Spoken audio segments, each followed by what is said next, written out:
এই মুহূৰ্তত 14 নম্বৰ গোৱালপাৰা পূব সমষ্টিৰ অগপ দলৰ প্ৰাৰ্থী আব্দুৰ ৰহিম জিব্ৰান মোৰ সৈতে আছে। মই পোনে পোনে তেখেতক কেইটামান প্ৰশ্ন সুধিম। কি ক'ব, কি দেখিছে? নিশ্চিত বিজয়ৰ ফালে আছোঁ আমি।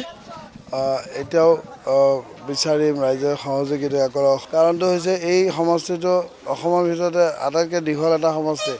সময় কম, বহু ঠাইত যাব লাগে, বহু ৰাইজক লগ কৰিব লাগে। তেওঁলোকেও বিচাৰে যে আহক দুটা কথা কওক, কিনো কয়, মিছন কি ভিজন কি। তো মই প্ৰত্যেকটো জেগাত মিছন কি ভিজন কি এইখিনি মোৰ প্ৰশ্ন। আপোনাৰ মিছন ভিজনৰ কথা? মিছন সামাজিক নিৰাপত্তা উন্নয়ন, ভিজন মোৰ যুৱকখিনি যাতে ই ৰিক্সা চলাই এই ৰাস্তা ঘাটে ঘূৰিব নালাগে। মোৰ দুখীয়া ছাত্ৰজন আধাতে যাতে স্কুল কলেজ ড্ৰপ আউট হ'ব নালাগে। মোৰ এইবোৰ ভিজন যে তেওঁলোকৰ কাৰণে কিবা কৰিব লাগে।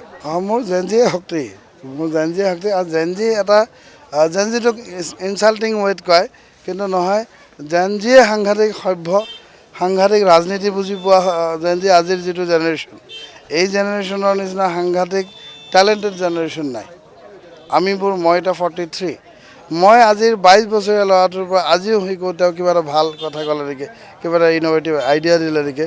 আৰু মই লওঁ তেওঁলোকৰ পৰা শব্দ বাছি লওঁ যে এইটো শব্দ অ'কে।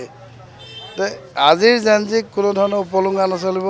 এই জেনজিক লগত লৈ গ'লে মই ভাবোঁ এই প্ৰগতিশীল যিখন আজি পৃথিৱী এটা চলি আছে, এটা কম্পিটিশ্যনৰ ফালে, এই কম্পিটিশ্যনত আমি নিজকে ক'ৰবাত নহয় ক'ৰবাত এটা ভাল পথত দেখা পাব, ভাল পইণ্টত দেখা পাব। এইটো ৰাজনীতিত থাকেই। চাওক, কোনোবাই টিকেট পোৱা নাই, কিবা পোৱা নাই, সেইটো মনোবেদনা সকলো কোনটোত নাই।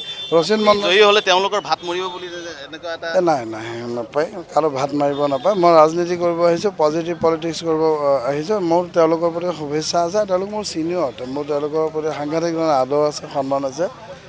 কিন্তু মুকলিকৈ কোনো কৰা নাই দেখোন। এগৰাকী বাইদেউ গুচি গৈছে, তেওঁ কেইদিনমান আছিলে আমাৰ দলটোত, কাৰণ কংগ্ৰেছৰ পৰাই আহিছিলে তেওঁ। আৰু তেওঁৰ এইটোৱে আছিলে, কংগ্ৰেছৰে পঠোৱা এজেণ্ট আছিলে যে ইলেকশ্যনৰ সময়ত অলপ খেলি মেলি কৰা। কাৰণ বৰ্তমানৰ বিধায়কজন তেওঁৰ ঘনিষ্ঠ আছিলে এসময়ত। সনাতনী ভাইসকলটো মোৰ বেকবন, তেওঁলোকেতো মোক আগবঢ়াই আনিছে।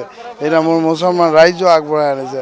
সনাতনী ৰাইজে মোক যি হাৰত সমৰ্থন দি আছে, সেইটোৱেতো তেওঁলোকে ভয় খাইছে যে এওঁৰ লগত হিন্দু আছে, মুছলমান আছে। ঘটনাটোকে জেনজি বুলি যে ক'লে, যিখিনি আজিৰ জেনেৰেশ্যন, এই জেনেৰেশ্যন মোৰ লগত আছে, তেওঁলোকতো কানেক্ট কৰিব পৰা নাই তেওঁলোকৰ লগত। সিহঁতে ঈৰ্ষা, ভয়, সেইকাৰণে যিটো কৈও আছে, গালিও পাৰিছে, এইটো কৰি আছে, এইটো কৰিছে। মই সেইবোৰ উত্তৰ দিবলৈ সময় নাই, প্ৰক্ষেপ কৰিবলৈ সময় নাই। যুঁজটো হ'ব, যুঁজটো মোৰ কাৰো বিৰুদ্ধে। গণতান্ত্ৰিক প্ৰক্ৰিয়া, সকলোৰে ইয়াত অধিকাৰ আছে, সকলোৰে পাৰ্টিচিপেশ্যন থাকিব লাগিব, নহ'লে গণতন্ত্ৰ কেনেকৈ আহিব। আৰু যিসকল বিধায়কৰ কথা ক'লে, ব্যক্তিগত জীৱনতো তেওঁলোক মোৰ কাৰণে সাংঘাতিক ধৰণে সন্মানীয়, অনুকৰণীয় ব্যক্তি হিচাপে। কিন্তু ক'ৰবাত নাই ক'ৰবাত তেওঁলোক ৰাজনীতিবিদ হিচাপে, বিধায়ক হিচাপে সফল নহয়।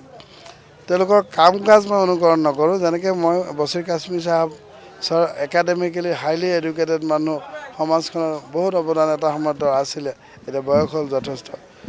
তেওঁৰ প্ৰতি মোৰ সন্মান আছে। আমাৰ ৰচিদ মণ্ডল চাহাব আছে, 3বাৰৰ বিধায়ক।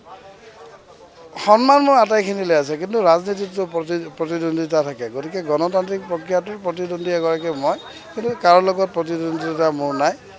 মই মোৰ নিজৰ লগত প্ৰতিযোগিতা যে মই কি ভাল কামটো কৰিলে ৰাইজে মোক ভাল পাব।